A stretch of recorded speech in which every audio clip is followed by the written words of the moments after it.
leave me the hell alone, guys. You've been on my case nonstop for 7 years.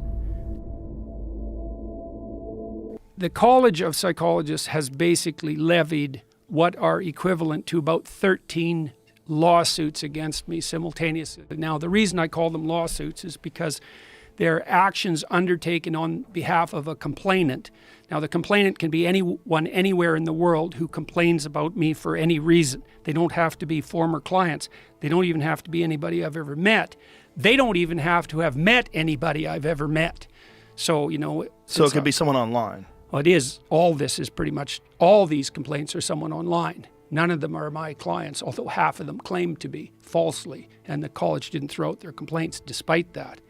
So, which is really quite interesting. And what are the complaints? Well, okay, let's see. The one complaint is about the tweet I made about Ellen or Elliot Page. And when I said that a criminal physician cut off her breasts and that pride was the sin. So now I'm in trouble again because I just said the same thing. One was about Sports Illustrated cover where they featured that overweight model, and I tweeted out "not beautiful," and I guess that was something like fat shaming. I don't remember exactly what the charge was. And then I criticized Justin Trudeau and a former staff member of Justin Trudeau and Jacinda Ardern. I made a joke about her. I was going to New Zealand, and the New Zealand leftist press was freaking out, and I made this joke about bringing my alt-right trolls to New Zealand, and then I put in parentheses, or maybe they're just, ordinary people who are trying to clean up their rooms. So apparently that was casting the profession into disgrace. And then they submitted, one complainant from the U.S. submitted the entire transcript of our last discussion.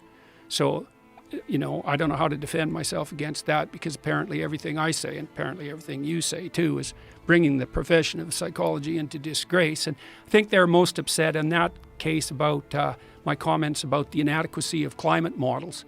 And so, part of the reason I'm pursuing this action with regard to the Ontario College of Psychologists, well, there's two reasons really. Three. One is, leave me the hell alone, guys. You've been on my case nonstop for 7 years. Not once before that, in 20 years of practice. There's no complaints ever levied against me. It wasn't until I started to become, relatively well-known publicly that the college came after me.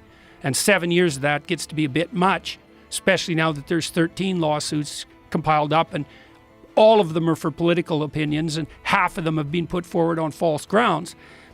But even that's not enough for me to engage in the battle. The reason I'm engaging in the battle is, well, first of all, you want me to do social media retraining so I communicate better according to your experts? It's like, experts by what criteria exactly? What's a social media communication expert? You got any documentation that even exists as a field? And how do you know that if you have that social media expert train me, that I'm going to be a better therapist?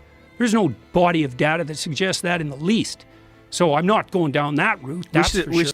This is what the situation already is. I haven't been hauled in front of their disciplinary board yet, but they've already convicted me of disgracing the profession and sentenced me to an indefinite period of re-education. And that's the second most serious punishment that they can levy against a professional. The first is to take away the license. The second is to undergo this retraining and to publicly announce the necessity for that, which they've already done in my case. And so now I have to sit down with these experts at my expense for an indefinite period of time until I'm trained properly, whatever the hell that means, by the criteria of the so-called experts and the college. And that isn't pending an investigation. That's already in place. Part of the reason that I want to pursue this, and part of the reason we're pursuing an objection to what they're doing on Charter of Rights grounds in Canada, is because they're interfering with my freedom of conscience and speech. And again, it isn't even the case that the reason that that's a problem is because it's about me. The reason it's a problem is because the colleges in general, like the regulatory boards of professionals, are doing this to everyone. Lawyers, physicians, teachers, massage therapists. There's all these licensed professions. And if you're a licensed profession, the government establishes a board of your peers to regulate conduct of the professionals. And it's so preposterous because I have 20 million people following me on social media. You know, and God only knows how many views of my videos, for example, or the interviews you and I have done. It's tens of millions. And like, how many people complained? 20 out of millions? And then the college didn't have to pursue those complaints. They have to investigate them. Well, I said something about Trudeau. I said something about one of his top aides. I said something about Jacinda Ardern. I said something about an Ottawa city councillor in relationship to the trucker convoy. You know, I said something about climate. Every single one of the complaints is political. And so why is that a problem?